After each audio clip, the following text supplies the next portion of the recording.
kanina, mga 3 p.m., mayroon kami technical training sa isang group sa atin, yung ADA. So, nandiyan pa rin sila, nakaupo pa rin.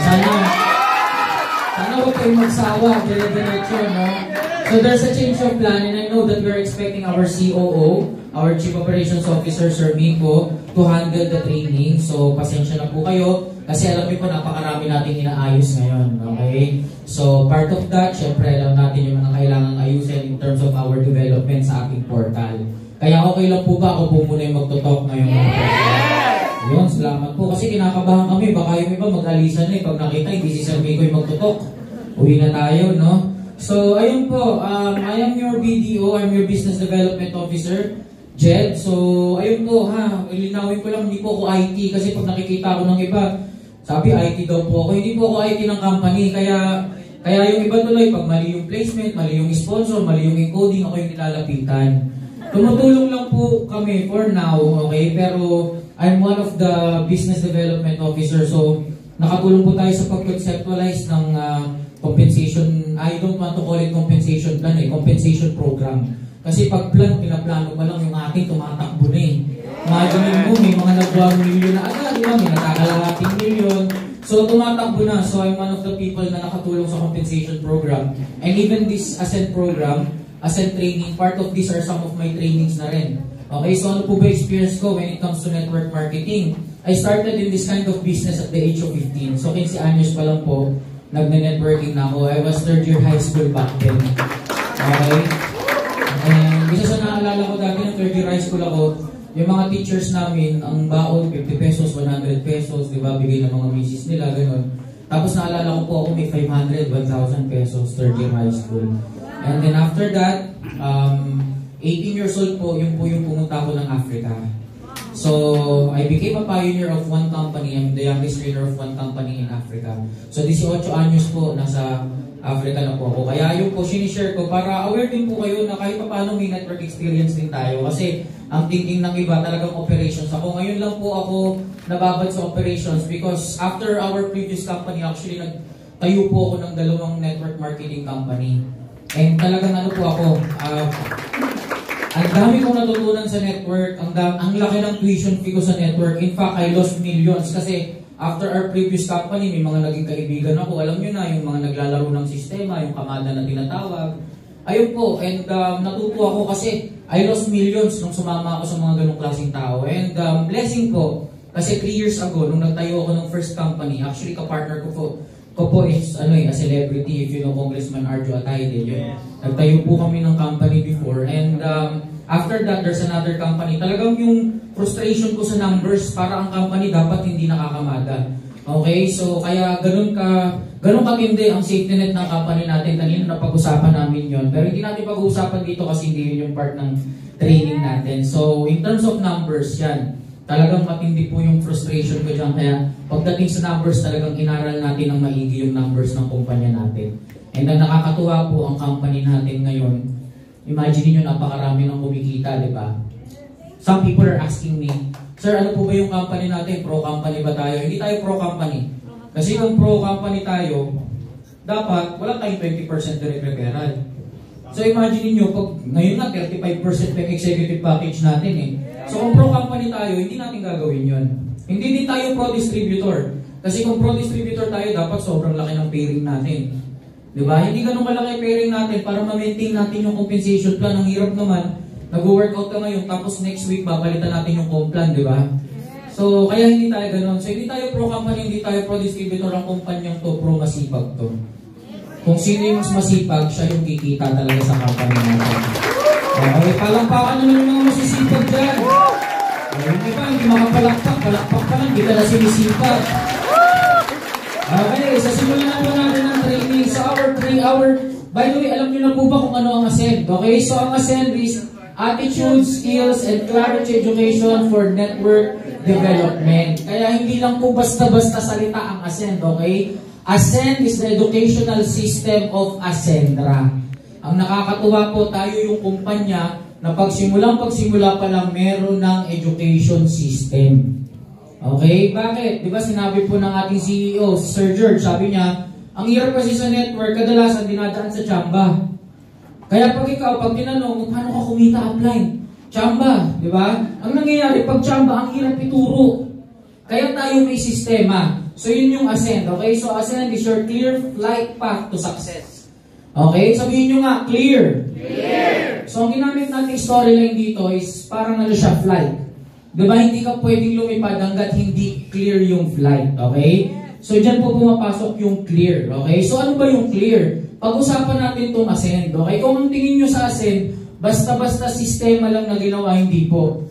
Pinagsama-sama yung network experience ng mga founders natin together with us at nabuo po itong Ascend. So this is a curriculum. Kung gusto mo talagang ma-develop yung skills mo, yung attitude mo, at yung clarity pagdating sa network building.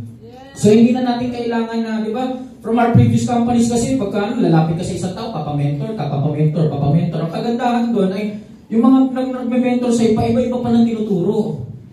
Kaya ang nangyayari, ang gulo na tuloy, kaya hindi maintindihan. Dito ang kagandahan sa atin, we already have a system, and yun nga yung Ascend, okay? So ano ba yung clear? So yung sinatin dyan sa clear, check-in. May mga ibig sabihin pa po yan. Di ba, bago mag-flight, nasa airport ka muna, di ba, nag-check-in ka muna. Kinakalculate mo kung mabigat ba yung luggage, di ba, yung boarding pass mo, yung passport mo, kung saan yung destination mo, may scheduling ng flight. So sa check-in po natin, more on the foundation to, ito yung conditioning stage. It means, bago ka sumabak sa pag-network, dapat nakakondisyon ka muna. Ang dami kasi sa atin, pagka-join, edi excited, labas agad, rumatrat agad, network agad, wala pang skills, recruit na ng recruit, tapos ang nangyari, nare-reject. Bakit? Kaya nga ako, if you will ask me, sa una dapat namin matutunan, mindset talaga, kaya meron tayo dyang check-in one mindset. And ang kagandahan dyan, yung last topic natin dyan is all about, di ba, ang huling topic natin dyan, pag na-reject ka, ano bang dapat mong gawin? Bakit? Kasi habang wala ka pang skill, sigurado marireject ka ng marireject eh. Okay? So, kaya ang ganda ng topic niyan. So, it's all about mindset. So, yung check-in 1 natin, attitude yan. Yung check-in 2, motive, goal setting naman yan. Okay? So, yun yung topic natin today. Check-in 3, mastery. Ito naman yung MVP training natin. So, nandyan yung mga products natin i-discuss. So, we have 2 kinds. Okay, ng check-in 3, meron tayong vitality training, tsaka meron tayong protection training. Yung vitality training, ito yung mga products natin ng wellness. And then yung protection, ito yung insurance products natin. And then, we have the check-in 4 method. Ito naman yung turbo training or technical training. So, ibig sabihin, bago ka mag-flight, bago ka sumabak, maayos muna ang attitude mo, clear muna yung goals mo, alam mo kung ano yung produkto mo, and then, alam mo kung paano i-maximize yung compliance. So, yan po yung check-in natin, yun yung C. So, ito po mga modules to. So, last week, we have the check-in 1. Ngayon, check-in 2. Next week po, magkasunod na agad yung check-in 3 tsaka check-in 4 natin. Okay, so next natin, yung L naman natin, lift off. Di ba? So, napapansin nyo po, pagkatapos mo mag-check-in, pag nakasakay na tayo sa plane, very crucial yan. Kaya yung lift off natin, crucial part yan. So, ito na po yung from planning to ignition. These are the basic skills na kailangan mo para maka-take off ka. So, ang plane, di ba, pag nag-take off tayo, kung makikita nyo yung mga stewardess, talagang very strict pagdating sa take off. Kailangan yung mga tables naka-stow, kailangan upright yung seat mo, kailangan yung windows nakabukas, kailangan walang nakaharang sa mga aisle. Bakit? Kasi very crucial ng take off. Pag karamihan ng mga na-aksidente, sa take-off and landing talaga sila na-aksidente. Kaya crucial part yan. When we say crucial, ito yung kailangan mong basic skills na matutunan. So ano ba yan? We have connect, contact, communicate, and close. Connecting skills, ito yung personal branding mo. Ang challenge sa atin, kausap tayo ng kausap ng prospect, pero hindi maayos yung branding mo sa sarili mo.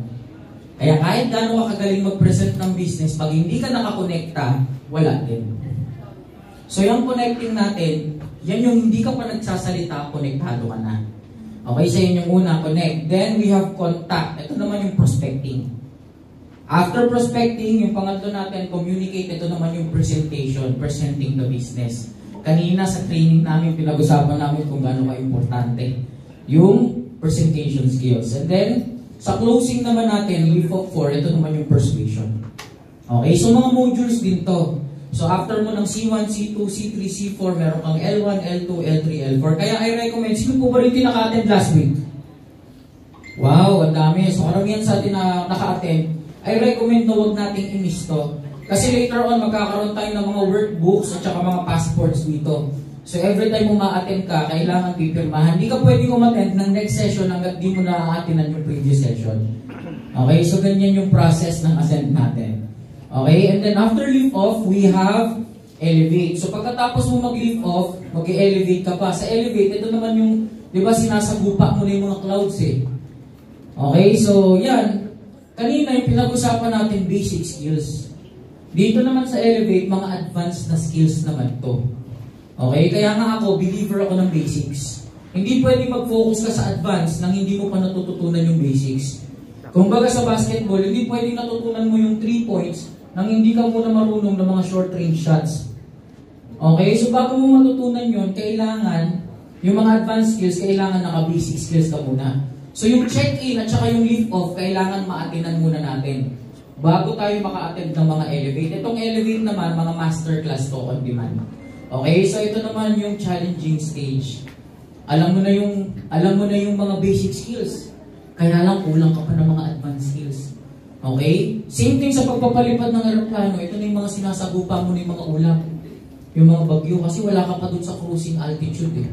Okay? Ang importante dito, pag nasa ganitong phase ka na ng network life mo, pag nasa ganyang phase ka na, ang importante dyan, hindi na speed. Skills na. Sa umpisa, speed tayo eh, pabilisan eh. Pero pag nandito ka na sa point na to, importante na yung skills mo. Hindi importante rito kung gaano ka bilis, kung gaano ka kabilis mag-strike. Ang importante rito, gaano ka precise bawat tira mo. Okay? Kaya meron po tayong iba't ibang elevate topics. Itong mga to, meron tayo from associate to executive, and then sa partnership ranks, from prime partner hanggang managing partner. So yung mga yan po, take note, masterclass yan on demand. So sa portal natin naka-integrate yan.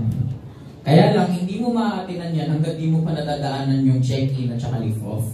Okay, so process talaga siya.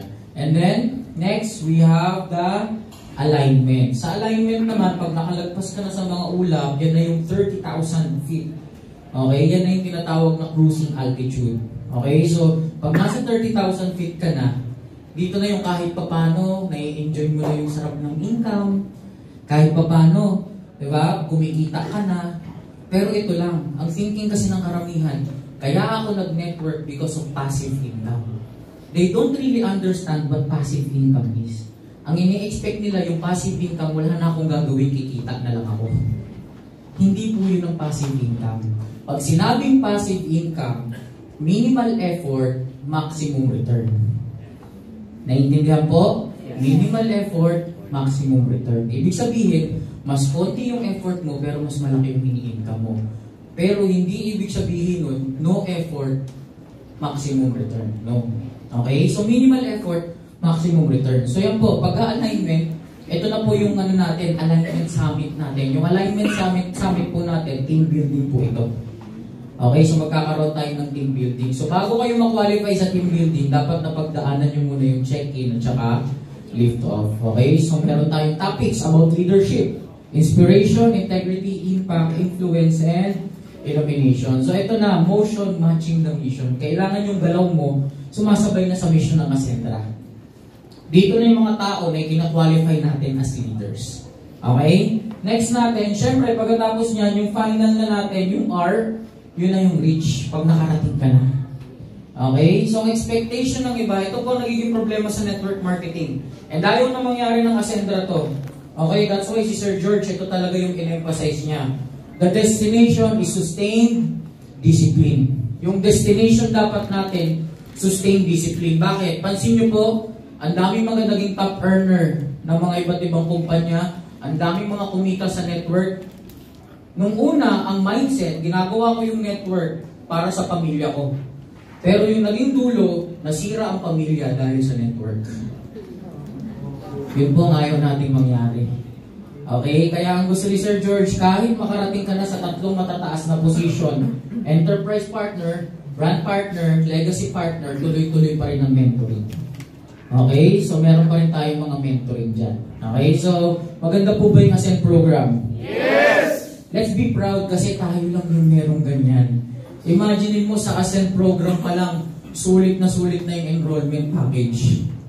Diba? Pero walang bayad yung ASEAN program natin. Kasama na po yun sa package natin. Okay? So are you ready? Ready na po ba kayo? Yes! Ito pa lang yun. Okay? So we are now here sa ating C2, check-in 2, which is motive. Gaano ka-importante ang motive and goal. Okay? So now, okay? So check-in 2, motive, the fuel for the flight. Alam nyo, napaka-importante na ang eroplano bago lumipad kargado. Just imagine kung sa kalagitnaan ng flight, yung eroplano naubusan ng gas. Diba? Walang fuel. Ano mangyayari? Magka-crash yan bigla. Same thing with our network. Kaya na ang tinuturo natin, at times, before you know the how, bago mo malaman kung paano, dapat alam mo muna kung bakit. There are times na mas mabigat yung why natin kaysa sa how natin. Okay? Same thing with flying a plane. Dapat alam mo kung bakit gusto mong makareach doon sa destination na yun. Kasi po alam nyo, kung sarili lang natin ang ino-consider natin, napakadaling mag-quit. Madaling mag-quit. Kaya very important sa atin yung ating motive.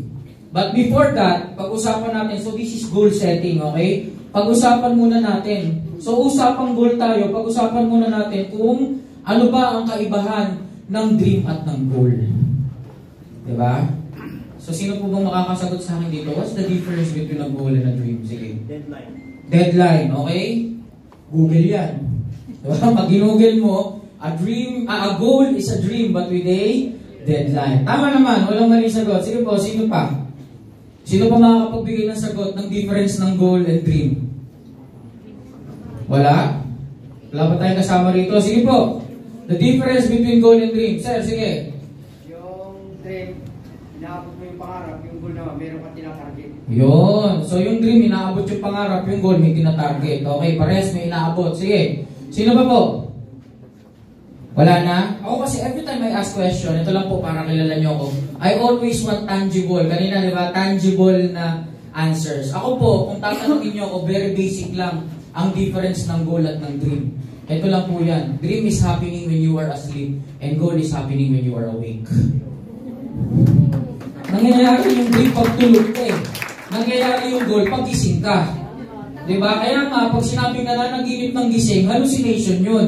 Ang mas mahirap, yung nag-goal setting ng tulog. Ang hirap nun, tulog ka na, nakapag-goal setting ka pa. Diba? Kaya ang exact difference lang naman talaga ng goal and dream, yung dream nangyayari ang pag tulog ka, yung goal nangyayari ang pag gising ka. So ngayon nakikita ko yung iba, baka nagdi-dream na. Oh. Diba? Nangyayari ang pagtulog. So ngayon, will you agree, pag sinabi ko sa inyo, karamihan sa atin tulog pa rin. Will you agree? Yes! Tignan niyo po ito.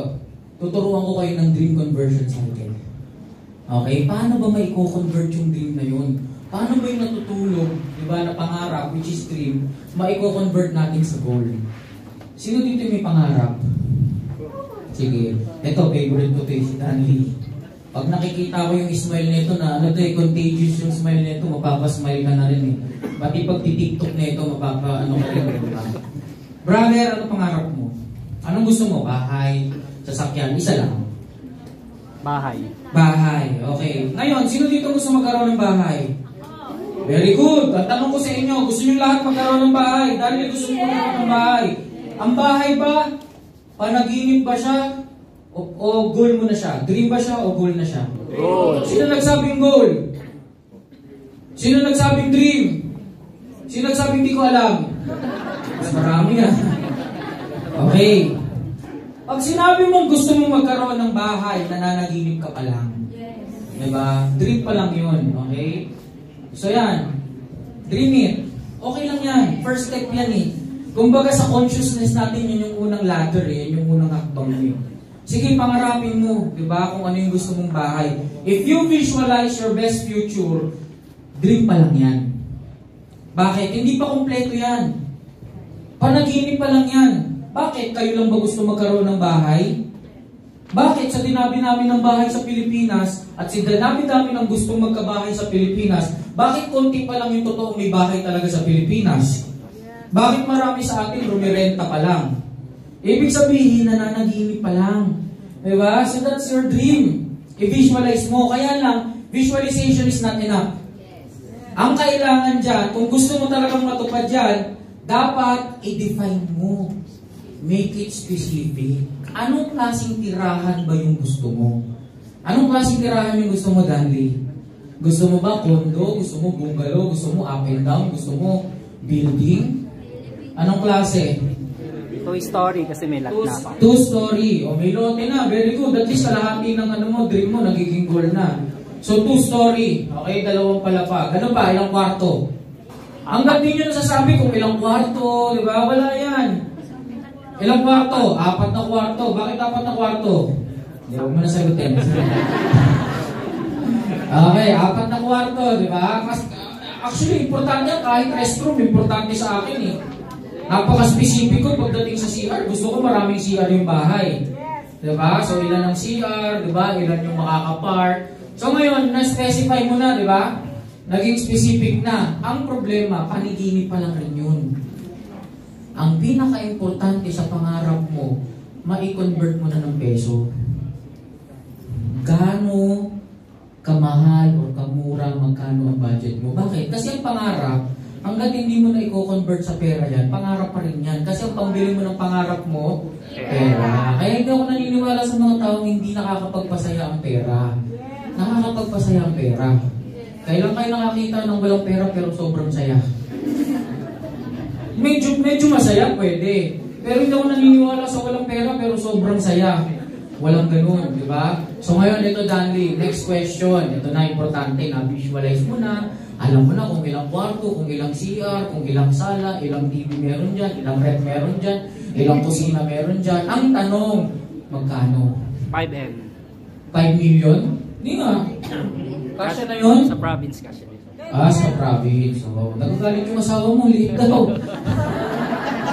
O sige, 5 million. Gusto niya yan eh, pangarap niya yan eh. So ngayon, ito ang question ko. Bahay pa ba ang pangarap niya? Bahay, panaginip niya, pangarap niya, dream niya, bahay. Pero ano na ang goal niya ngayon?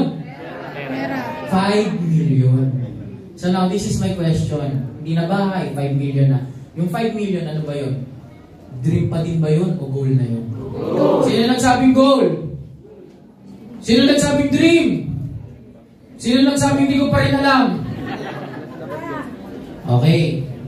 Para sa akin, kahit na-convert mo na yun sa presyo, God is still a dream.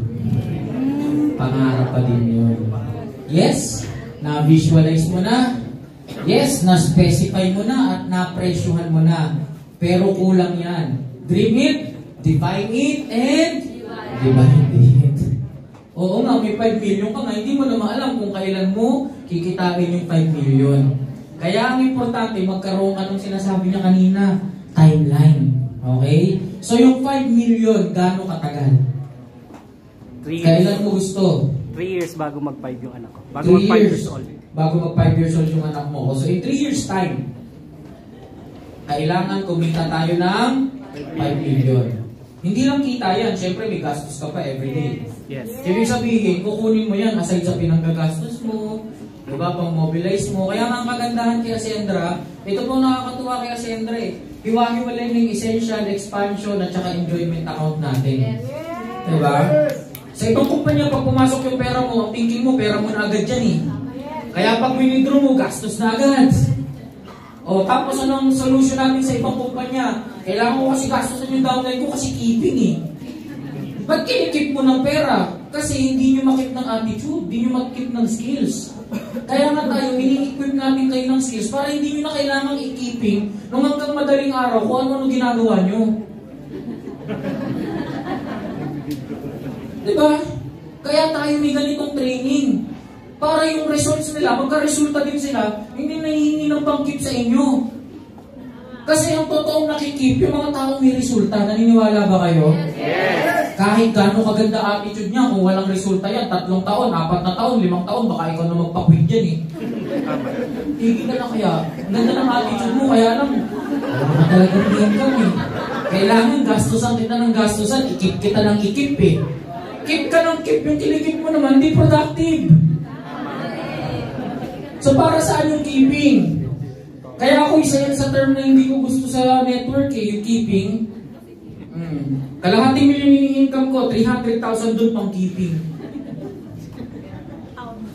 Same thing lang din di ba? Huwag nyo silang i-keep nung gagastusan nyo sila. I-keep nyo sila through equipping them with your skills. Kaya nga tayo meron ganito I remember parang 2-3 days ago may nagtanong sa akin, Sir, paano mo napapahataw yung mga tao mo? Alam niyo po ako, ang nangyayari sa akin, when I go back to Philippines from Africa, dito sa Pilipinas, bakasyon ko talaga.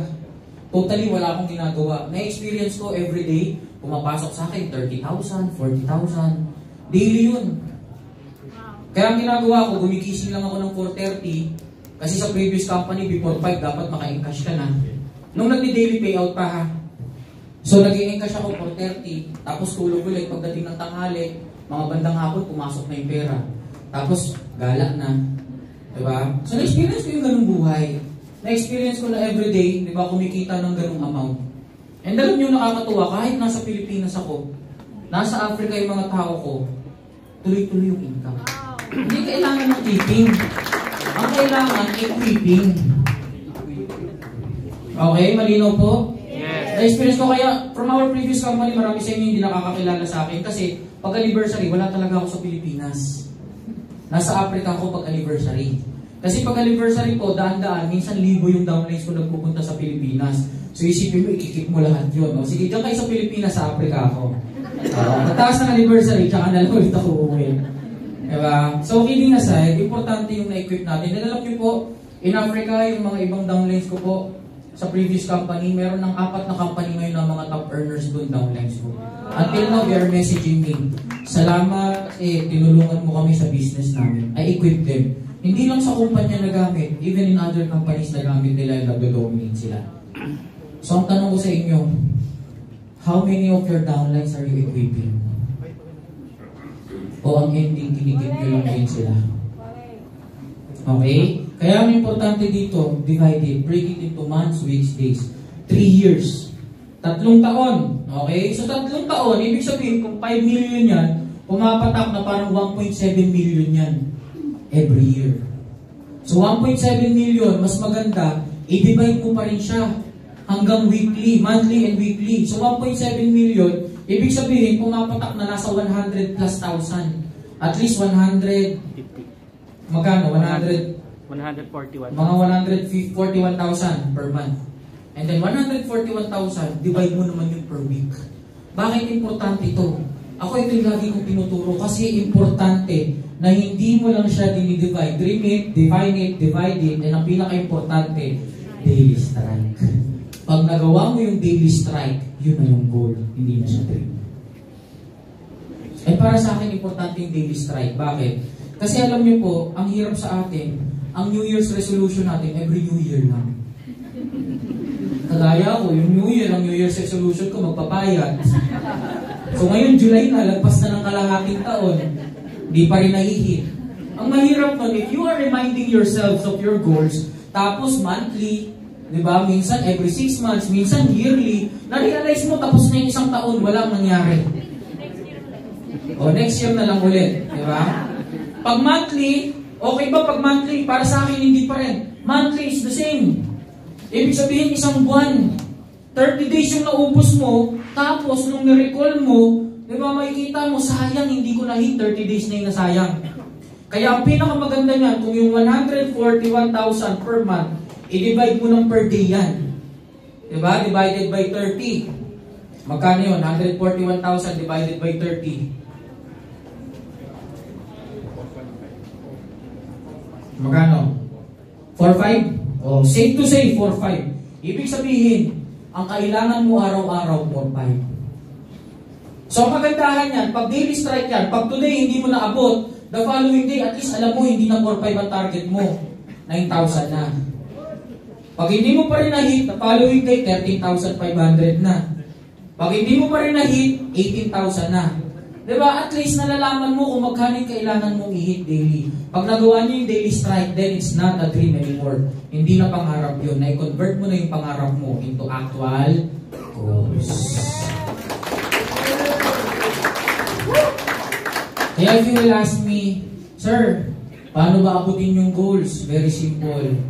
Diba? Dream is happening when you are asleep, and goal is happening when you are awake. Ang kailangan mong gawin, wake up. Sabihin mo sa katabi mo, wake up. Kaya natin pinagawa yan kasi yung iba talagang inaantok na ng literal. Wake up. Ibig sabihin, gumising ka. Okay? After you wake up, pangalawa. Okay? Huwag ka lang basta-basta gumising. Ang kailangan mo, never ever downsize your dreams. Kasi karamihan sa atin, pinapaliit yung pangarap para maging goal. Diba? Nung mga bata tayo, tataas ng pangarap natin. Ako, pangarap ko nung bata ako maging lawyer.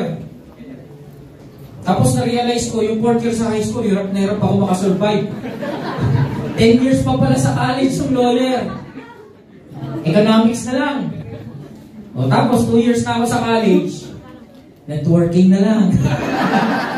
Hindi, biro lang po. Karamihan kasi sa atin nang inisip yung mga walang magawa sa buhay, networking ang bagsak eh. Hindi totoo yan. Alam niyo po ako, nung 18 years old po ako, before ako magpunta sa Africa, hindi po basta-basta yung iiwanan ko sa Pilipinas. I am studying at De La Salle University, Manila. DLSU po ako nag-aaral and I'm studying economics. Pero sa pag-aaral ko ng economics, nakita ko kung gaano kaganda ang network marketing. Okay? So I burnt bridges. Ang sabi ko, kahit anong mangyari, pupunta ako ng Africa. Alam niyo po, before I came to Africa, yung mga kaibigan ko kasi, very close sa akin. Kasi yung iba, alam niyo naman, pagka medyo maganda, especially pag mathematics, favorite ko yan. Maraming mga kumukopya, ganyan. So nalungkot sila, wala na sila makukopyahan. Sabi nila, saan ka pupunta? Kasi nagpa-file na ako ng leave of absence sa school. Saan ka pupunta? Sabi ko, pupunta ako ng Africa. Tinawanan po nila ako. Sa dami-dami ng bansa, bakit Africa pa? Tinanong nila ako, marami namang magagandang industry, oil industry sa Africa. Anong industry ba? Sabi ko, network marketing industry. Mas lalo nila akong pinagtawanan. Sa dami-dami ng pwedeng gawin, bakit networking? Alam niyo po, yung dalawang kaibigan ko na yung pagbalik ko ng Pilipinas. Okay, pagbalik ko kasi I was able to earn my first million at the age of 17 that time. Okay, pagbalik ko ng Pilipinas, alam niyo po yung kaibigan ko na tumapos ng pag-aaral, ito na. Okay, nag-aaral ng economics sa De La Salle University. Ayun po, inaalok ako ng condo unit. Diba? So nakita niyo po. Pero ito kaya nga very important yung goal. Why? Kasi yung goal, yun nga yung fuel natin. Ibig sabihin, pag mas matindi yung goal mo, mas matindi kung bakit mong ginagawa yan, hindi ka bibigay. I will share to you my story nung nagpunta po ako ng Africa para po makita nyo na hindi lang basta-basta tayo tumatayo sa harap without experience. Okay? When I came to Africa, nagulat po ako. 18 years old ako, may iniwanan ako magandang university sa Pilipinas. When I came to Africa, akala ko sustentado lahat. Yung pala, bahay lang ang meron kami. Yung bahay na yun, kuryente, tubig, pamasahe sa amin. Kaya po pagdating ko ng Africa, nagulat ako. Marami kami, 12 kami magkakasama sa bahay. Ang kuryente po doon, prepaid. Kailangan loloadan mo muna yung kuryente. 12 kami, kanya-kanya. Walang naglo-load ng kuryente. Bakit? Baka pag pinaload, lahat gumamit, kanya-kanya. Diba? So wala po, kaya naranasan ko sa Africa yung natutulog po ko ng walang kuryente. Kaya at the age of 18, alam niyo po, mas gusto ko pang namumurospect, namumusakal ko makausap ng tao hanggang madaling araw. Kasi pag umuwi ako ng bahay, lalambukin ako ng gusto. Yung init, okay lang eh. Pero yung init na pinagpapawisan ka, tapos kinakagat ka pa ng lamok. Yung mga lamok pa sa Africa, 100% may malaria eh. Opo, may malaria. Kaya kami, may malaria parasites kami. Kaya hindi pwedeng basta-basta bumaba yung immune system. Ganun yung sinuko ko. Tapos ito pa, ang nangyari po sa akin, every time na, kasi, syempre yung mga lugar dun, wala naman masyadong mga tao. So kailangan nagpupunta ako ng market. Market is 7 kilometers away. Ang meron lang po ako kadalasan pag umaga, pamasahe ko papunta ng market. Pag nandun na ako sa market, ibig sabihin, ang mindset ko na yan, kailangan makarecruit ka o makabenta ka. Dahil pag hindi, wala kang pamasahe pa uwi. Wala kang kakainin. Kaya naging mindset ko doon, lahat ng makikita kong tao, hindi ka pwedeng hindi aalis sa akin nang hindi ka bumibili. Kailangan bumili ka kung ayaw mo mag-register. Imagine I'm doing that at the age of 18 ha. Kung ikaw 18 anyos, ganyan ang nangyari sa'yo nung gagawin mo. Uwi na lang, diba? So ganun, alam niyo po, sa Africa ko na-master ang iba't ibang klase ng luto ng itlog. Ang alam nila, sunny-side up, diba? Scramble, omelette, kung ano-ano pa, diba? Diba? O nilaga. Ako yung nilaga, ang ginawa ko, kulang na lang yung nilaga, chop-chopin ko, tas gawin ko pang omelette. Diba? Imagine mo, nilaga na. Diba? So, talagang lahat ng klase ng itlog na master ko. Kasi wala akong makain sa isang araw, itlog lang talaga. Naranasan kong kumain ng mga local food nila, yung loaf bread nila. Ang maganda sa loaf bread nila doon, busog ka talaga. Kasi yung loaf bread nila, pag kinagat mo, sobrang tigas. Walang hiwa yun, hindi mo hiwa doon. Kaya gagawin mo yung loaf bread talagang nangasabin mo ng gusto. Ganun katindi. 18 years old, I experienced that. Kaya nga yung cycle ng buhay ko, roller coaster eh. Up, down, up, down. Okay? Alam niyo po, there was this one time, ito yung game changer talaga ng buhay ko, yung inflation. Naglalakad ako, pagod, gutom. Walang napagbentahan. Kasi palengke, marketing, hindi ka naman sure na may pera yung mga tao eh. Naglalakad ako pa uwi. Nagtataka na ako sa sarili ko eh, bakit ko iniwan yung meron ako sa Pilipinas eh. Para sa ganung buhay. Pagtampot ko po ng wallet ko, naghahanap ako, baka meron pang naipit ng kung ano, para may pamasahe man lang. Kasi 7 kilometers yung lalakarin, may bitbit ka pang produkto. Pagtingin ko po sa wallet ko, alam niyo yung papel na laman ng wallet ko, return ticket pa uwi ng Pilipinas. Parang inuudyo ka na, uwi ka na. Alam niyo po ginawa ko sa return ticket ko? Pinunit ko. Ang sabi ko sa sarili ko, it's either uuwi akong nakakahon or uuwi akong successful. Awa ng Diyos, di pa naman po ako nakakahon ngayon. Pero pagandahan, di pa rin naman ako successful ngayon. So, yun ang nangyari. Alam niyo po, after that, ang ginawa ko, wala na.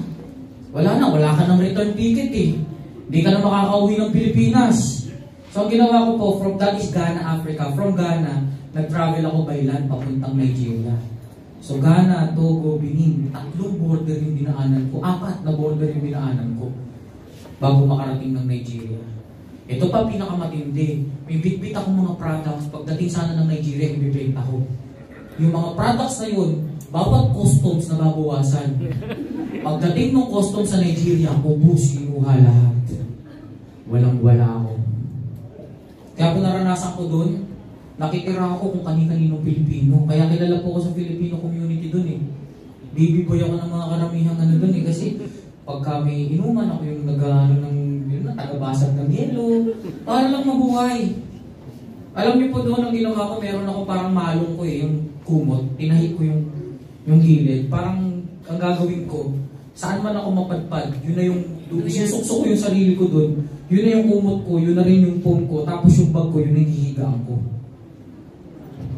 Ganun na naging lifestyle ko. Kung kani-kanino kong couch ng mga Pilipino nakatulog. Nakikita ng iba kasi yung success eh. Hindi na nakikita yung paghihirap eh. At pag ikaw, mababaw ang goal mo, mababaw ang motive mo, yung mga ganong klaseng paghihirap, kakayawan mo na. Up, down, up, down. Pero hindi pa up yun. Diba? Nag-down ulit yun. Alam niyo po ba, ang nangyari sa akin, nakapagpalaki ako ng grupo, ang nakakalungkot naman ito, another factor na naman, kaya very important na yung company mahal ang tao. Yung company ko na win-workout ko that time, nagulat ako. After ko mag-train ng unang 3 batches ng speakers, biglang may dumating na immigration. Alam na ako, expired pala yung visa ko. Binigay ko sa company yung passport ko 2 weeks before mag-expire, hindi pala nila ni-renew. Kaya nangyari, expired. Nakulong pa po ako doon, imagine, at the age of 18, nakulong ako sa immigration. Kaya tinanong ko sa sarili ko, para sa akin ba talaga yung networking? Okay lang sana kung nare-reject ka, tapos nasa Pilipinas ka, wala kang makain, may mga tito, tita na malalapitan. Pero yun, Africa, wala kang ibang malapitan. Tapos nakulong pa ako. Buti na lang po, nakapag-conduct ako ng seminar sa palasyo ng isang king, kasi tribal dun eh. So yung isang king doon, nakapag-conduct ako ng seminar sa palasyo niya, tinulungan niya ako para makalabas sa immigration. Dinala po ako sa airport. Sa airport, nag-stay ako sa mga unclaimed luggages. Imagine mo yung nangyari sa buhay ko nun. Tulog ka sa mga unclaimed luggages. Para lang ma-disembark, matatakan lang yung passport ko na makauwi ako ng Pilipinas, na wala akong deportation. Nakauwi po ako ng Pilipinas. Alam niyo, pag-uwi ko ng Pilipinas, para akong tinunaw na ice cream. Wala na, ayaw ko na. Diba? Imagine mo, kalaban mo, hindi lang market, pati yung kumpanya mismo, kalaban mo. Pagka nangyari po sa inyo yun, magne-networking pa ba kayo? Hindi na. So ako po, ang ginawa ko, pinunit ko yung passport ko, sinunod ko. Nag-process ako ng panibagong passport para malinis. At hindi ako nagsawa, bumalik pa ako ng Africa.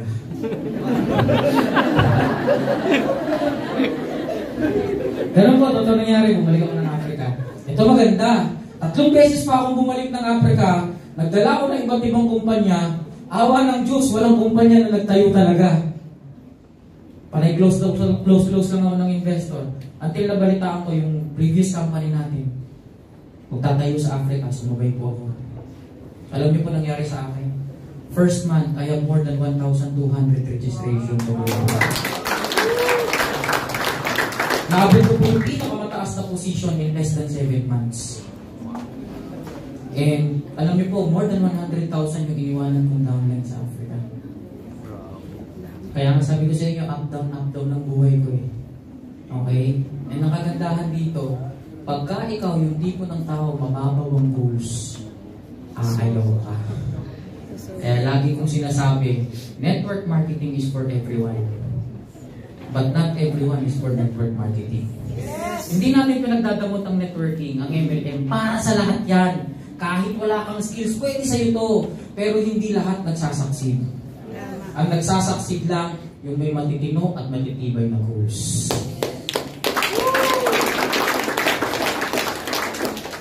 Kaya po, I'm speaking in front of you na hindi po concept yung binabagsak sa inyo.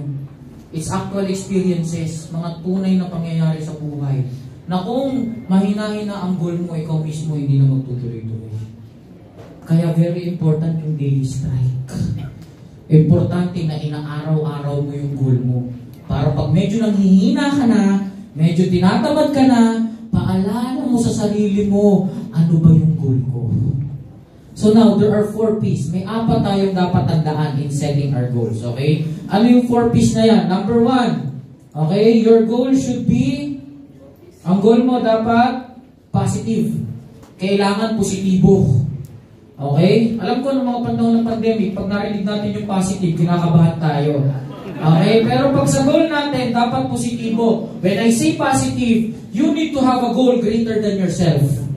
Okay? Ano ulit yun? You need to have a goal greater than yourself.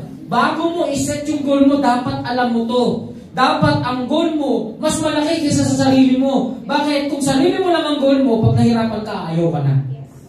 Kaya dapat ang goal mo mas malaki kaysa sa sarili mo. When I say mas malaki kaysa sa sarili mo, it involves other people.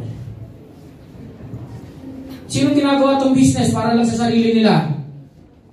Sino ginagawa ang Ascendra para sa pamilya nila? Very good. Mabigat yung goal nyo. Alam nyo, have you heard of logotherapy? Logotherapy, ito po yung isa sa therapy na ginagamit ng mga psychologists para dun sa mga tao na gusto mag-suicide. When we say logo, ang ibig sabihin ng logo, it comes from the Greek word logos. Ang ibig sabihin nun, meaning. Kaya pag sinabing logotherapy, you are finding a meaning in your life. Ito pong logotherapy, ito yung ginagamit para sa mga may suicidal tendencies, okay?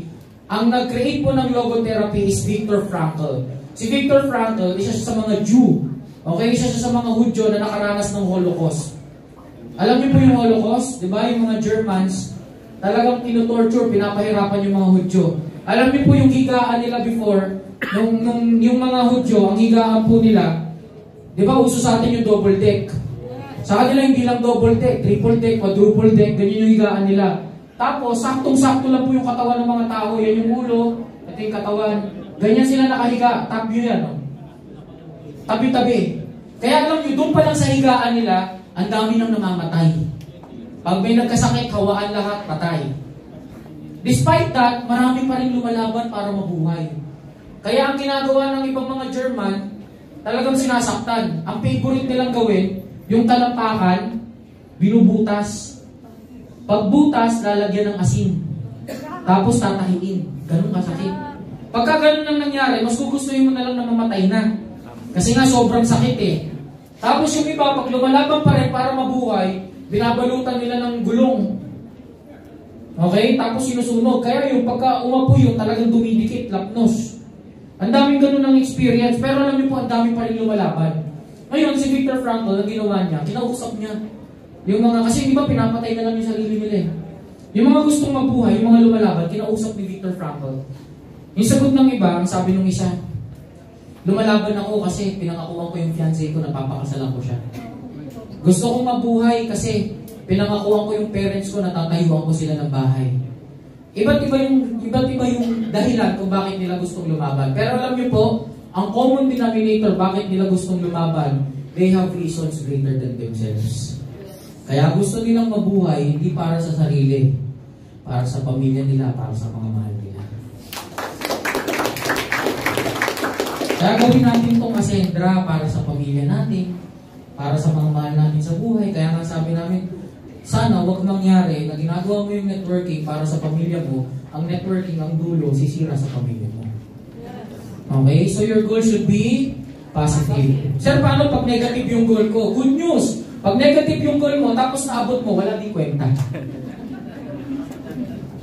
Kaya dapat ang goal natin, positive. Aside sa positivity, hindi lang dapat positive. Pangalawa, dapat personal. Sino dito yung mga medyo kaedad ko na? Mga nasa 33, 34, 35. Taas kamay.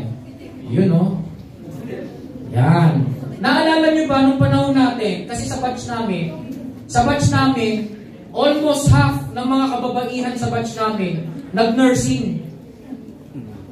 Kasi sabi nila, ang laki daw ng kita sa nursing. Tama-tama, alam nyo, pagka-graduate namin, ang nursing, bukod sa wala ng trabaho, para makapag-intern ka pa, kailangan ikaw pa'y magbabayad sa ospital. Kaya ang dami kong mga kabatch na pag nagkwekwentuhan kami, sinusumpa yung mga magulang nila. Nanay ko kasi sabi mag-nursing ako eh. Diba? So ang dami mga nurses no, na wala talagang trabaho. Eh ang sabi, malaki ang income sa ibang bansa. Okay? So ano nangyari? Kasi ang goal hindi personal. Binasi mo sa ibang tao. Diba? Lagi niyo pong tatandaan, success is one of the most complicated word that we can find. Bakit?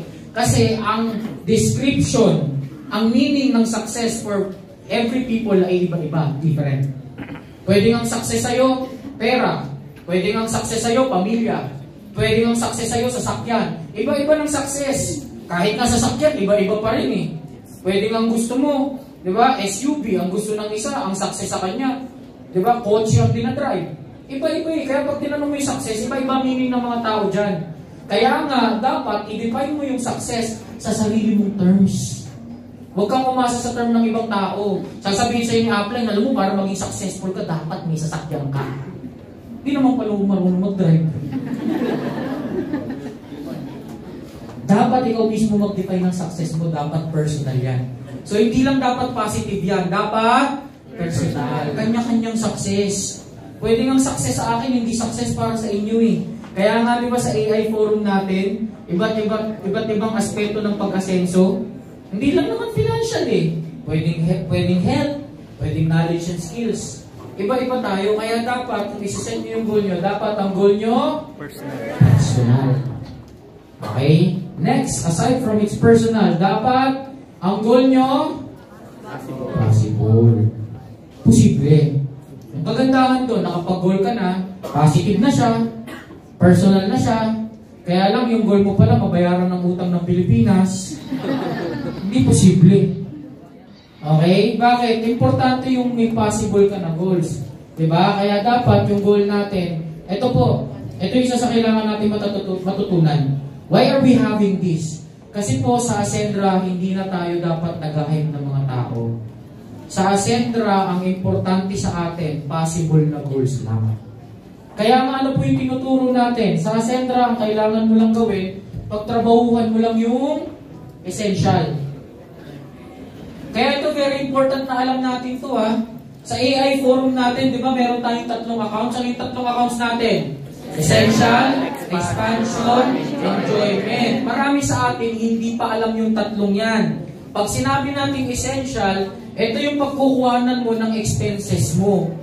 Ito pong 3 account na to, hindi lang to pang Ascendra. Itong 3 account na to, for financial literacy to. Kasi dapat, meron ka naman talagang pinagkukunan mo ng gastusan mo. Kung wala kang pinagkukunan mo ng gastusan mo, paano ka mabubuhay? So yun yung essential account.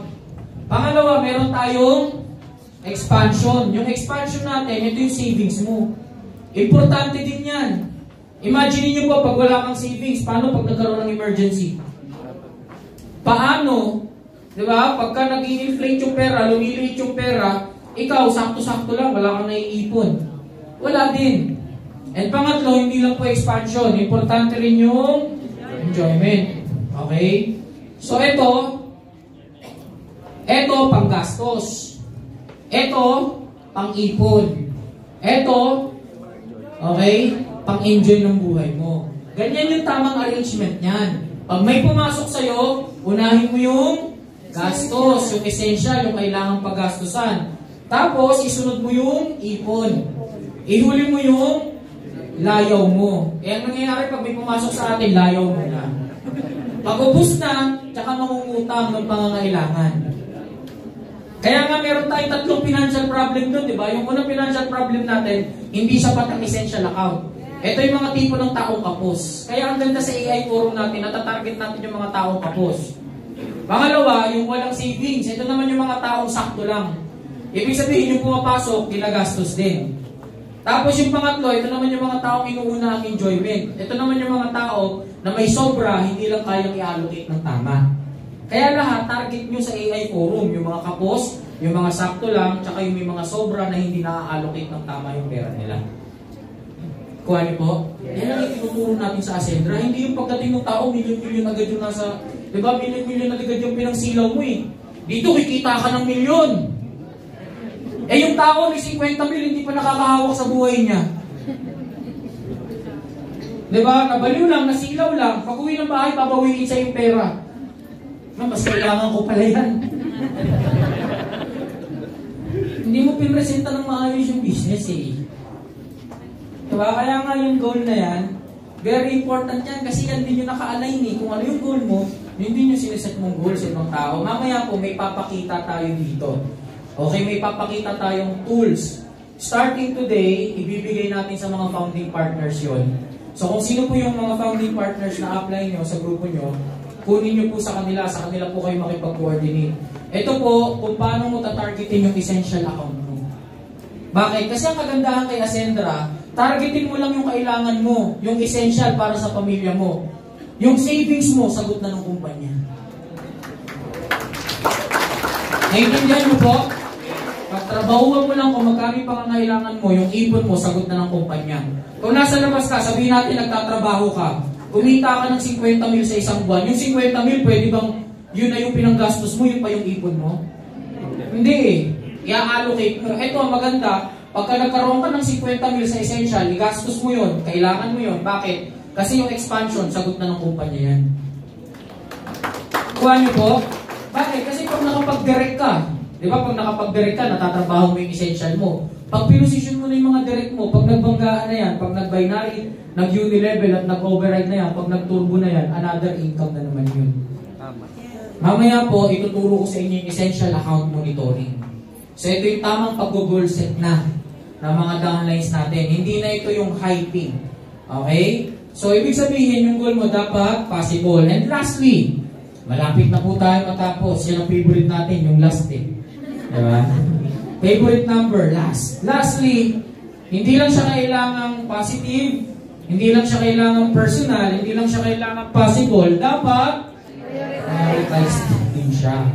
When we say prioritize, dapat inuuna mo siya. Ang hirap nun, nag-goal ka na, tapos at the end of the day, kung kailan nakauwi ka ng bahay, tsaka mo papaalala mo sa sarili mo yung goal mo. Kung kailan tapos na yung araw, tsaka mo niremind yung sarili mo ng goal mo. Hindi. Dapat starting pa lang. Question, sino sa atin dito yung full-time? na ito lang ang ginagawa. Ibig sabihin, ito lang ang ginagawa natin, kailangan umaga pa lang, ilatag mo na agad kung anong goal mo sa business. Umaga pa lang, i-prioritize mo na. Umaga pa lang, trabahuhin mo na. Huwag yung kung ano-ano ginagawa mo. Pwede bang empleyado ka, tapos yung pagpasok sa trabaho, yun yung inuhuli mo? Diba, sa trabaho nga, alam natin yung tamang disiplina eh. Tapos pagdating sa network, inuna mo iba-ibang bagay, iuhuli mo yung network. Tapos galit na galit ka kay Upline, bakit di ka successful? Kailangan prioritize ang goal natin. I will teach you a concept. Itong concept po na to, okay? I call it the priority coordinate plane. Ito po, dinerive natin to from Stephen Covey. Okay? So, medyo tinweak lang natin ng konti. Pwede nyo pong gamitin sa sarili nyo to at pwede nyo po itong gamitin sa mga grupo nyo. So, we have the priority coordinate plane. Diba? Sa mathematics, alam natin yung Cartesian coordinate plane. Huwag kayong mag-alala, hindi po ito mathematics. Okay? So, meron tayong, di ba, sa mathematics, ang tawag natin dito, x-axis ba yan? Di ba? Tapos ito, y-axis. So, ngayon, ito, line of urgency to. Yung pahiga. Ibig sabihin, yung kailangang unahin pag nandiyan. Itong patayo naman, this is the line of importance. Yung mga importante. Sir, magkaiba ba yun? Yes, magkaiba yung urgent at important. I-define natin. So, pagdating dito, ibig sabihin, positive siya sa line of urgency, positive din siya sa line of importance. Ito yung mga urgent na importante pa, yan yung quadrant 1 mo. Okay? So yan yung tinatawag nating now quadrant. Ibig sabihin, urgent na siya, importante pa siya. Halimbawa, sa isang estudyante, okay? Pag sinabing estudyante, iba-ibang perspective po ito ha. Makinig po kayo, iba-ibang perspective. Maraming natitiso dito kasi iba-iba yung perspective. Sabihin natin, sa perspective ng isang estudyante, pag pinagawa ka, pag meron kang quiz, urgent ba yun sa pag-aaral mo? Yes. Yes. Importante ba yun sa pag-aaral mo? Yes. So yun yung mga bagay na urgent na, importante pa. Yun yung mga now. Yun yung kailangan mong unahin. Yun yung kailangan mong gawin. Ito po ang question ko. Sa ating networkers, are you proud that you are a network marketer? Yes. Sa mga network marketers, ano po yung now natin? Ano yung urgent na importante pa? Sagot! Sige, sigaw nyo. Ano?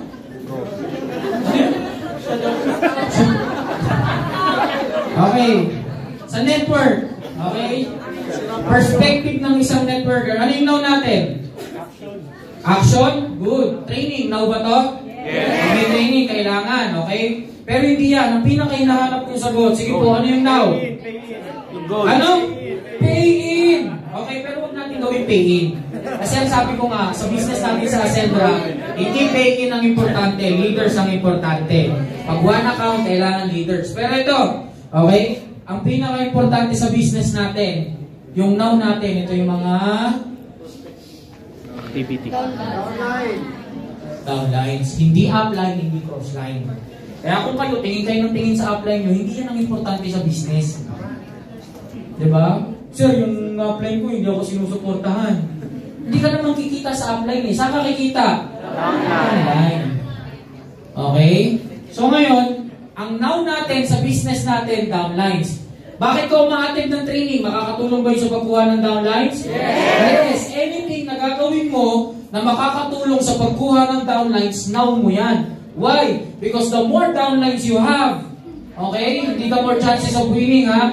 The more downlines you have, the more liquid you are. Yung downlines nyo, parang cheque yan, directly convertible to cash.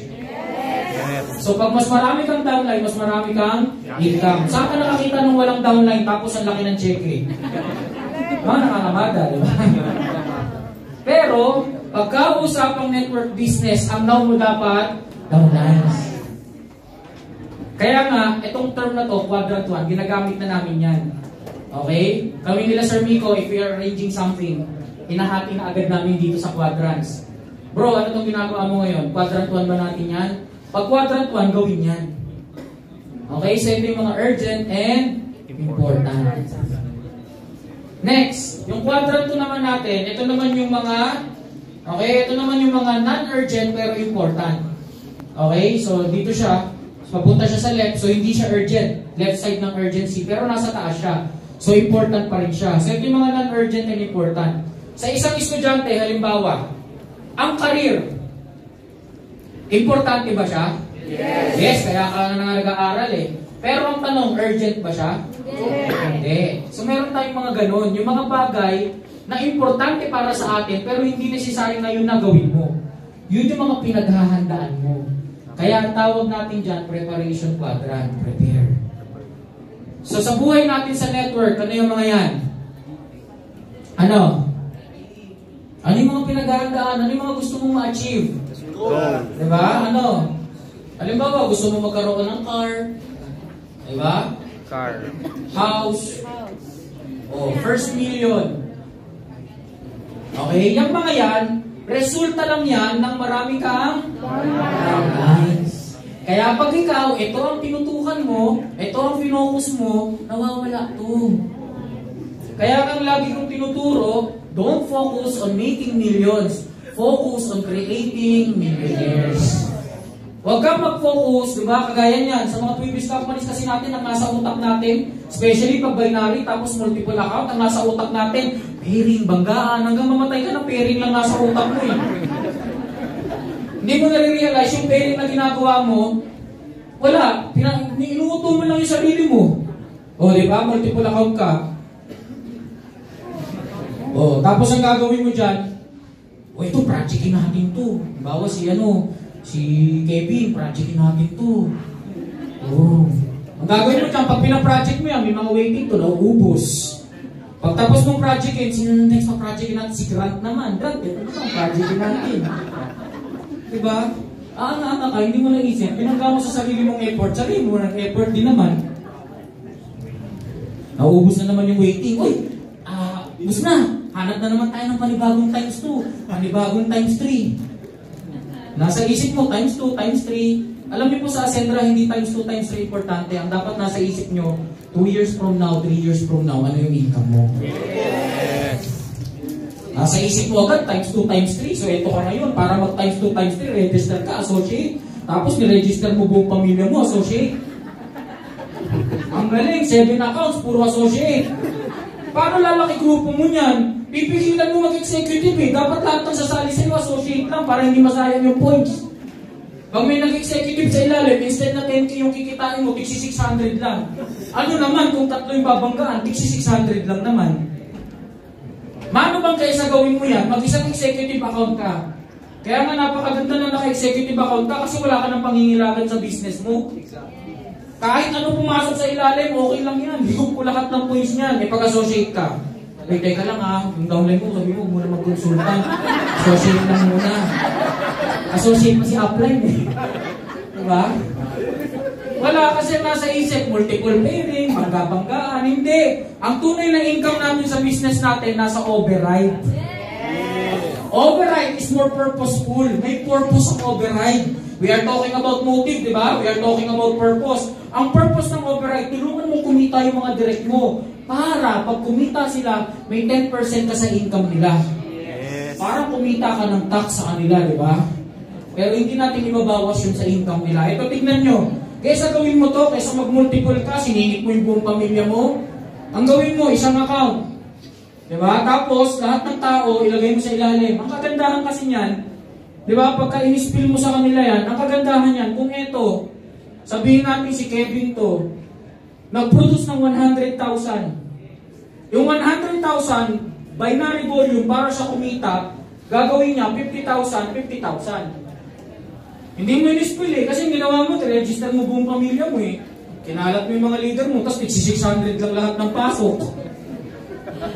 O ngayon, ganito, 50,000. Pero kung ang ginawa mo, in-spill over mo yung mga leaders, tinuhog mo silang lahat. Kesa nag-isip ka ng multiple palo, ang inisip mo, ma-stabilize lahat ng leader ka. Imagine nyo kung gaano kalakas yan. Pinagsama-sama mo lahat ng leader. Ibig sabihin, yung 100,000 ni Kevin, kesa paghiwalayin pa niya, ilagay na lang niya sa isang side niya. Huwag na dito, dito na lang. Ibig sabihin, kikita si Kevin na magkano? 100,000. May 10% ka, hindi may 10,000 ka na kaagad doon. Yung mga nasa baba, ganun din yung gagawin, ganun din yung gagawin, ganun din yung gagawin. Kaysa ang nasa isip mo, multiple palong, multiple pairing. Walang purpose yun sa buhay natin. Ang override may purpose. Just imagine, if you have 10 people, 10 direct downlines na nagwa 100,000 monthly, ito yung 100,000 man na din. Bakit sa ibang kumpanya, hirap na hirap tayo? Kasi ang ginagawa mo, ikaw yung nagbibuild ng waiting leg mo, tapos sarili mo rin effort yung binibuild mo. Yan ang problema pag ang focus natin pay-in. Pero pag ang focus mo, mag-create ka ng leaders under you, magiging stable yan. 2 years from now, 3 years from now, pag nagsi-6 digits ka na, hindi na ganun yung income mo, hindi na up, down. Kasi up dahil may banggaan. Back down, mag-iipon ulit ng banggaan. Up, may banggaan ulit. Down, mag-iipon ulit. Hindi na. Dito, after 2 years, after 3 years, stable, tuloy-tuloy yung income mo. Kung nagsi-6 digits ka, tuloy-tuloy yan hanggang 7 digits. Hindi ako nangangako, basta gawin nyo ng maayos yung business. Okay? So what is your now? Downlines. Yung mga pangarap mo, i-focus mo dito. Kasi yung downlines, pag ito pinocus mo, kaya mo magkaroon ng sasakyan. Pero pag nagkaroon ka ng sasakyan, hindi necessary magkakaroon ka ng downlines. Ano nasa isip mo? Pambaliw lang. Diba? Tinatapos na natin yung concept ng hype ng baliwan sa network natin. We want it more sustainable. Mamaya, papakita ko po sa inyo yung isang sustainable system na pwede natin gamitin sa mga grupo natin. Okay? So now, prepare. Pangatlo, ito naman yung hindi na urgent, hindi pa importante. Okay, ano yan? That is the waste quadrant. Alam niyo po, maganda i-apply nyo rin to. Pag uwi nyo sa mga bahay nyo or even now, pwede kayo magsulat ng 4 na quadrant. Ilagay mo yung now mo, downlines. Okay, tapos ilagay mo kung ano yung mga pwede mong gawin para dumami yung downlines mo. Then kung ano yung prepare mo. Ito naman, ito yung magandang ma-identify. Kasi ito, hindi tayo honest eh. But we know that there are lots of waste of time na ginagawa natin. Especially right now na nasa social media era tayo, nararamdaman nyo ho ba na pag nag-browse kayo ng reels sa Facebook or ng videos, 2 oras na hindi ka pa tapos. Diba? Kagaya ko, yung gustong-gusto ko yung nanonood ng mga basketball plays. Pagka doon ka napatagal, mamaya-maya pag puro scroll ka, puro basketball na yung nandoon. O kaya pagka meron yung mga sumasayaw na babae, alam niyo na yun. Doon nagtatagal yun. Diba? Pero may kita nyo, ganun katindi ang social media, may sariling algorithm para talagang i-draw ka. Kaya for me, yung too much na paggamit ng social media, waste yan. Ano ba po yung mga waste of time na nagagawa natin? Be honest. Ano pa? Chismis. Chikahan. O, totoo yan. Alam niyo tawag ko dyan? Overbanding. Diba? Minsan nasusobra ng banding. Aabuti naman. Kung kayo, diba, enjoyment nyo yan, relaxation yan, okay. Pero diba, kung aabuti ka ng hanggang umaga, tapos nagbabanding lang, itulog nyo na lang para kinabukasan di lakas kayo. O sa mga bata-bata, siguro okay pa yan. Pero sa mga edad namin, pag pinuyat ka na rin, medyo iba na rin yung hingal eh. Oh. Diba, ipahingan nyo na lang. Diba, overbanding, too much social media.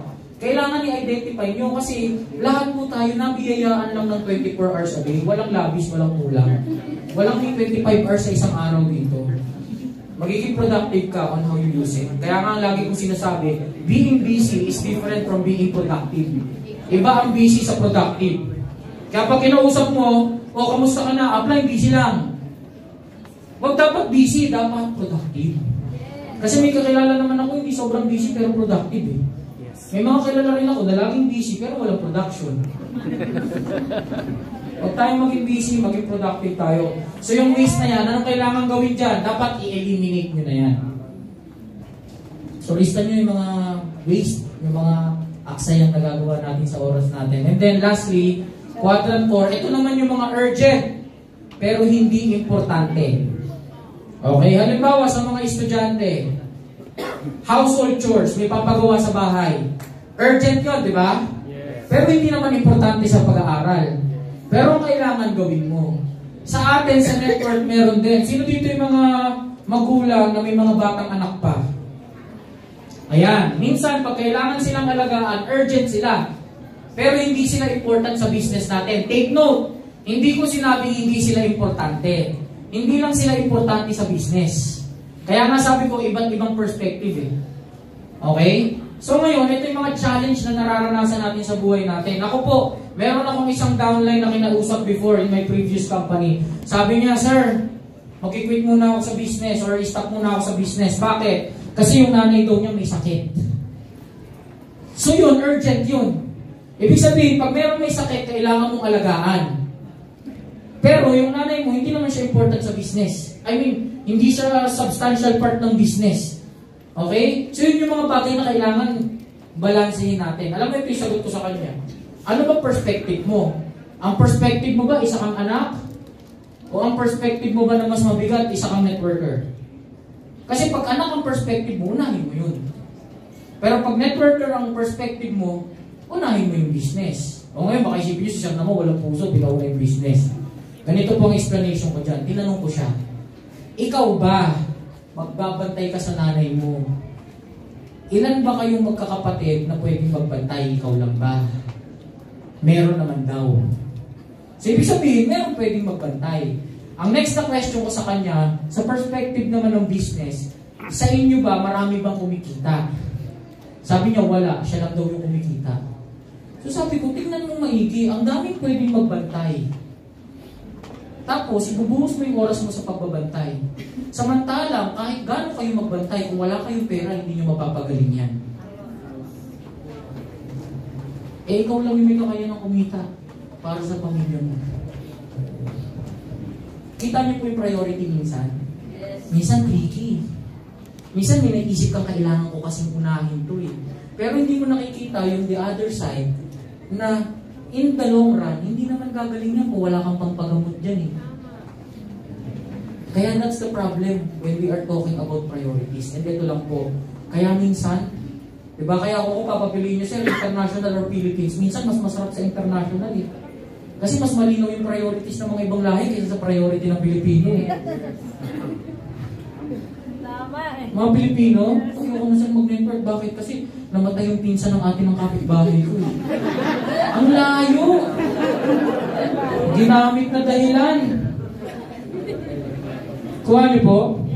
Minsan gano'n tayo kasi hindi natin alam kung paano i-align yung ating mga priorities. Kaya maganda, pwede tayong mag-guide na itong priority coordinate plan na ito. Ano ba yung now mo? Umattend ka ng training para ba yan makakuha ka ng downlines? Una, bago mo i-define to, i-define mo muna kung anong perspective mo. Sino dito yung magsasabi sa akin, sir, networker yung perspective ko. Taas ang kamay.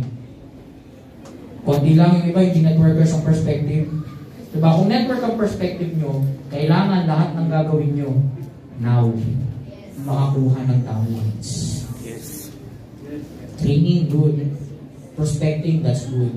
Pero kung hindi yan makakakuha ng downlines, huwag nyo munang i-prioritize yan.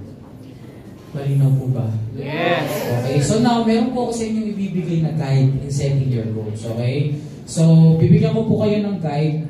Ang tawag natin dito, ito po yung ating essential account monitoring. So, kanina diniscuss ko po, di ba? Essential, expansion, enjoyment. Pagdating po sa Ascendra, we are not like other companies na kailangan baliwin pa natin yung mga tao. Okay, lagi po ang mindset natin, whenever we talk to people, makinig po kayo. Para maging sustainable ang business nyo, whenever you talk to people, ang pag-usapan nyo lang yung essential. When I say essential, ang pag-usapan nyo yung pangangailangan muna. Okay? Kasi maraming tao na yung sarili ng pangangailangan hindi pa natutupad, hindi pa na-fulfill. Tapos babagsakan mo na ng milyon-milyon, babagsakan mo na ng sasakyan. So, unahin natin essential. Ang kagandahan kay Ascendra, pag tinabaho mo yung essential, okay? Pag tinabaho mo yung essential, kusa nang nalalagyan yung expansion. Okay? So, trabahuin mo lang to, di ba? Dual action na. Trabahuin mo lang to, malalagyan to. Bakit? Kasi essential natin, di ba? Direct referral.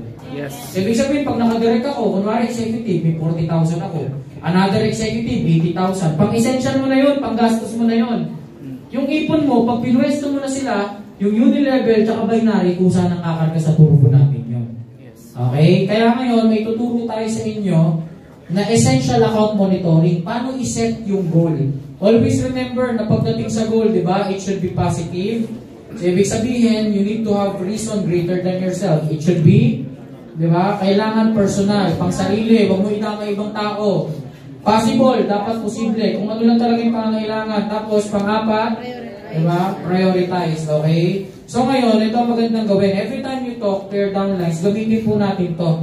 Okay, pwede natin gamitin itong essential account monitoring. So ano po ba itong essential account monitoring?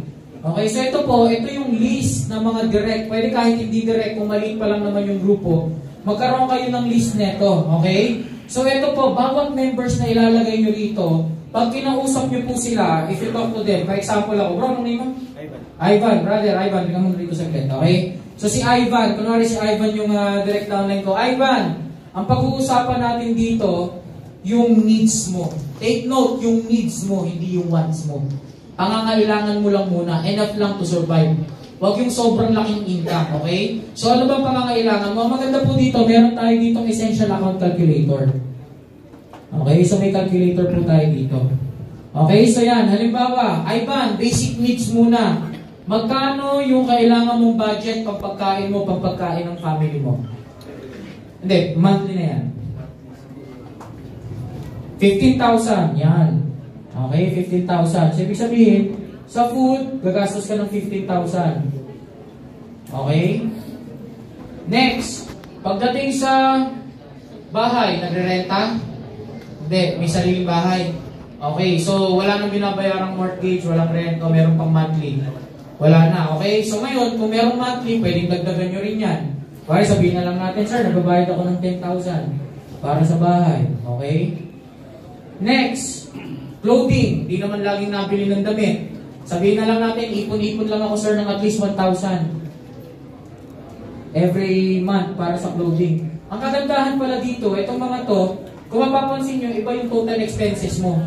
Kasi yung total expenses, ang ginawa po natin dyan, dinagdagan natin ng 10%. Para may buffer ka. Ibig sabihin, kung 15,000 yan, plus 10%, para kung sakaling sumobra, pwedeng pasok ka pa rin sa budget mo. Okay, next.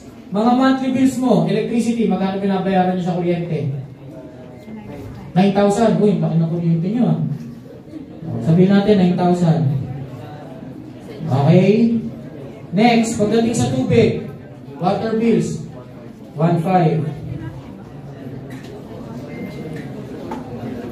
Next, internet, 2,500.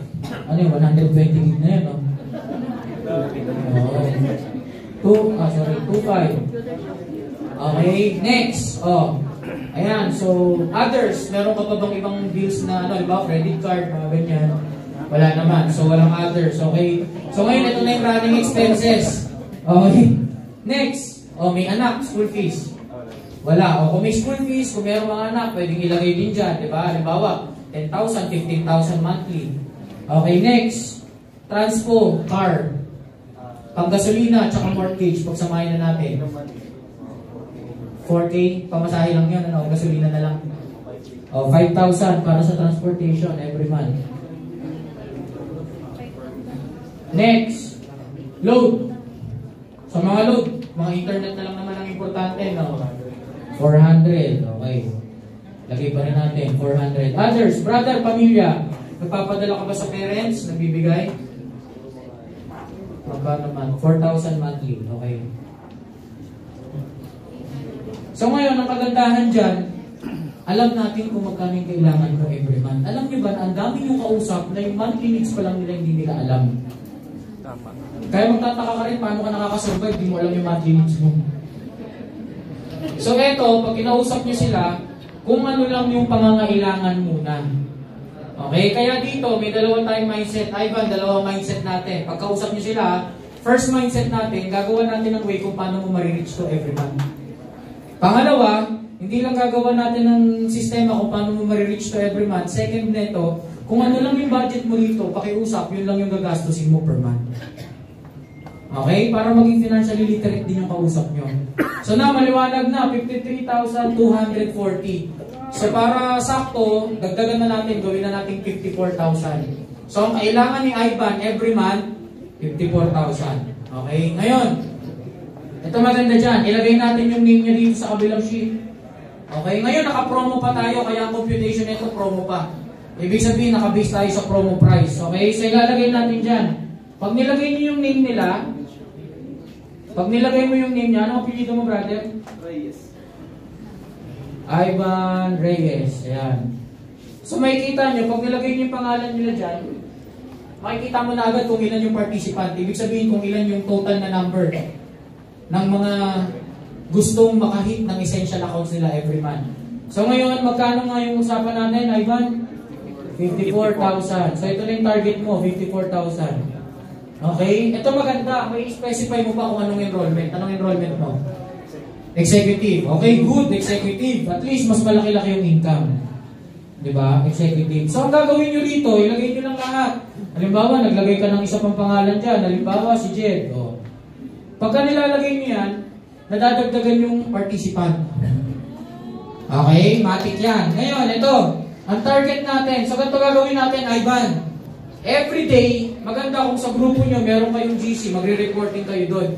Kung ilan ang registrations na nadadala, direct lang ha. Kung ilan ang nadidirect natin, or kung kailan ka may direct, update mo ko. So ito maganda. Halimbawa, today, si Ivan nakadalawang associate na direct. Makikita nyo na agad kung magkano yung achieved income niya. 33,060 pesos. So ibig sabihin, sa 54,000, ito na lang yung remaining target niya. Bakit 3,060 lang? Kasi po, ito, minusan na natin ng 10% tax yan. Para pag nag-withdraw kayo, neto na yan. Okay? Next, sabihin natin, after 3 days, nakadala ng isang builder si Ivan. Sorry, nakadala ng isang builder si Ivan. So makikita mo, yung achieved income niya, nasa 6,000 na. Ang maganda dito, pwedeng every week. Okay? So, 54,000, divide natin yung sa 4. Ibig sabihin, kailangan at least maka 16,000 per week ka. Diba? Ibig sabihin, ngayong linggo, mag 16,000. Isa ngayon, 6,000 pa lang. Sabihin natin, naka-jackpot si Ivan. Nakakuha rin ng isang executive. Ang maganda dyan, pagpasok ng isang executive, ang total income niya, 69,210. So, ang nangyayari po dyan, pag na-hit mo na yung target, magiging green na siya. Tapos, pagka sa loob ng parenthesis, ibig sabihin, ito na yung sobra mo. Para meron ka ng 15,000 na sobra doon sa essential mo. So maganda rito, pagka hindi nila nahihit, pwede mo silang tapikin mo, kamusta ka na? Pangangailangan pa lang ng pamilya mo, hindi mo na nahihit. Paano pa yung ipon? Paano pa yung enjoyment? Tapos pagka nakikita mo yung mga post sa Facebook, puro layaw, imagine mo, wala nang pang-mix ng pamilya, nakakapaglayaw pa. Diba? So ito maganda, hindi lang to pang mind setting, pang goal setting na rin natin to sa kanila. Tapos, pagka na-hit nila, automatic magiging check. Okay, tapos may kita nyo na may nakahit na si Ivan yun. So, ibig sabihin yung progress ng grupo natin, 50%. 50% na yung nakakahit. Okay, kaya maganda nito, pag malapit na matapos yung buwan, may kita mo dyan, pagka meron pa rin mga hindi nakakahit, paalalahanan nyo, matatapos na yung buwan. Paano yung expenses ng family mo, paano yung needs ng family mo. Ibig sabihin, this is the most basic, pinaka-basic to. Ito po maganda. Pag yan ang naging mindset nyo, yan ang naging mindset ng mga direct nyo, pagka ginagawa lang nila na nagdidirect sila na nagdidirect, ang maganda niyan, maa-addict yung mga yan eh. Kung nare-reach mo yung pangangailangan mo every month, di ka ba maa-addict mag-direct? Ma-addict ka kasi nakukuha mo yung needs mo every month eh. Ito nga, pagandahan, may sobra po. Diba? Meron ka pang 15,000 na sobra eh. So talagang pipilitin mong gawin yan every month. Pag ginawa nila yan, alam nyo po, yung binary mo, yung unilevel mo, yung override mo, kusa na lang mag-flow. Kasi nasa ilalim mo yung mga yan eh. Diba? So ito yung kagandahan dyan. So ito po, pwede natin gawin per founding partner. Ilalagay lang natin yung team ng nickname ng team nyo. Okay? Tapos, kung sino yung founder. Tapos monthly, pwede nyo pong gawin yan. Ngayon, ang nandito lang po sa list na to, 100. Pero kahit hindi 100, kahit 50 lang, pwede na. Para pag lumaki yung grupo, i-duplicate ko lang naman tong sheet na to, another sheet. Diba? Kunwari si Boyet at saka si Danley. O, Danley, may sarili ka na. Gawa ka na rin ng sarili sheet. Tapos, pwede nyo i-share yung link nito sa mga tao nyo. Mag-view lang nila yan, hindi naman nila mag-i-edit yan. Kayo lang yung nag-i-edit yan every time. Para nare-remind din sila, uy, hindi ko na-hit yung pangangailangan ng pamilya ko. Okay, thank you, Ivan. Yan, so ito po, yung pwede natin gamitin for our goal setting. Magiging useful ba ito sa inyo? Yes! Okay, so that's how important our goal is. Very important yung goal. And this is the end. Okay, ito na po yung katapusan ng ating training. So ayan po, nandito tayo ngayon sa check-in 2, motive. So ang next module po natin will be check-in 3, Mastery. Next week po, magkakaroon tayo ng Mastery. Yan po yung product training. At saka method, yun po yung turbo training, technical training, magkasunod po. Wednesday and Friday, okay? So, ayun po, before tayo umalis, so, ayun po, gusto ko lang sabihin sa inyo, sabi ko nga kanina, di ba, pinag-usapan natin yung goal. In fact, kanina sa training ko, gusto ko lang meron lang kayong konting takeaway. Kanina sa training ko, sabi ko nga, one rule of focus na tinuturo ko. Di ba kanina sabi ko, don't focus on making millions, but focus on creating millionaires. Ito po, yung isa sa favorite kong rule of focus. One rule of focus is this. Don't focus on the hole, focus on the donut. Huwag ka mag-focus sa butas, mag-focus ka sa donut. Okay? Naalala ko kasi may nagdala ng donut sa loob namin kanina. Pero ito, di ba ako, favorite ko kasi ng donut yung choco butternut eh. May butas yun eh, di ba? Pag ikaw ba bibili ng donut, ang sasabihin mo, ay, ayoko na itong donut na to, hindi balanse yung butas. Ayoko ng donut na to, ang laki ng butas. Ayoko ng donut na to, ang liit ng butas. Bakit? Yung butas po ba yung kinakain natin sa donut? Ano yung kinakain mo? Yung mismong donut. Okay? So, ang main point na ito, pag maganda ang goals mo, pag maganda ang motibo mo, huwag mong isipin yung mga negatibo kasi wala pa namang perfectong company. Tama. Ascendra, marami tayong magaganda, di ba? At least, sa lahat ng hindi perfecto, maganda pa rin yung ino-offer ni Ascendra. Okay? Kaya, kung sakasakali man na nakakaranas tayo ng delays, alam niyo po, ang delay minsan maganda yan eh. Kasi pag na-delay ka, ibig sabihin, may pine-prepare pa ang Diyos eh, na something better. Kaya ngayon, nakaka-experience tayo ng delay. Kagaya niyan, yung upgrade, medyo na-delay. In fact, that is the same reason bakit wala si Sir Miko dito ngayon, ako yung tumayo sa harap nyo ngayon. Okay, kasi inaayos natin yung sistema ng company. Pero ito lang po, dalawang mindset lang naman yung pwede mong pairalin eh. First mindset, isipin mo, ay, hindi pa maayos yung company, marami pang challenges, huwag na muna akong trumabaho. Yun yung isang mindset. Second mindset, marami pang challenges sa company, hindi pa ganun kaayos. This is the best time para i-workout ko, para pag umayos na ang sistema, isa ako sa may pinakamalaking grupo sa company. Okay? So hindi po tayo perfecto, but the good thing is that Ascendra is working out. Workout natin lahat ng mga kailangan natin. Kasi alam niyo po, sabi ko nga kanina, yung sistema kasi natin, we build it from ground up. Ibig sabihin, hindi to parang bahay na nirentahan na lang. Ito, bahay na binubuo talaga yung bahay. Ganun ang ginagawa natin sa Ascendra. And alam niyo naman, mas magastos, mas matrabaho, mas matagal kung bumubuo ka kesa may existing system na. Okay? So ayaw natin ng existing system. Ang gusto natin si Ascendra maging game changer. Kaya maraming salamat po and I hope na marami po tayo natutunan sa ating check-in po. Thank you very much and God bless all of you. Yes! Sir, picture! Yes, picture! Thank you and congrats sa lahat ng